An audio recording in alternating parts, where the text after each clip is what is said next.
It's this time of the year again.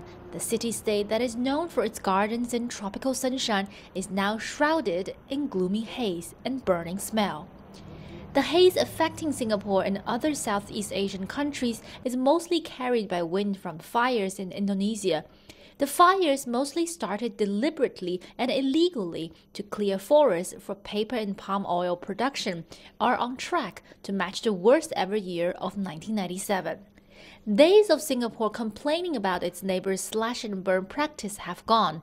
Singapore understands that to solve this persistent regional problem requires more than finger pointing. With this haze episode, we're seeing people being more aware of the link between the haze and our actions in Singapore.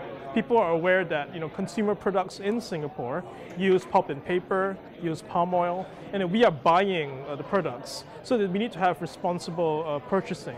Supermarket chains in Singapore like NTUC FairPrice have pulled from their shelves the products of Asia Pulp and Paper, or APP, one of the companies implicated in the haze.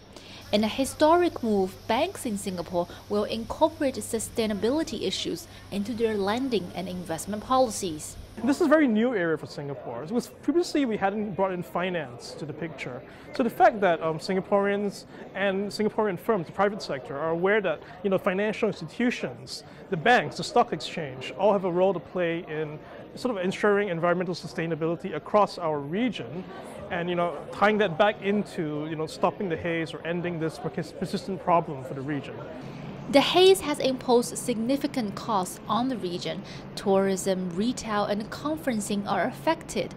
Although many say it is difficult to quantify the economic impact, one professor has given it a try.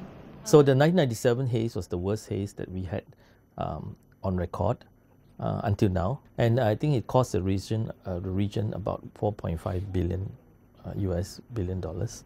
But for Singapore alone, at that time, was estimated to be about US 300 million. This year, the haze is almost now 2.5 months, so it's going, I think, will stretch till November. I would expect that this year's haze damage impact will be much higher than the 1997 episode. Help is well underway. Singapore, together with Malaysia and Australia, has sent troops to Indonesia to help put out the fires that exist.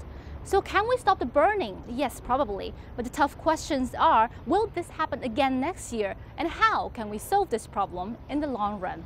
Nirulu, CCTV, Singapore.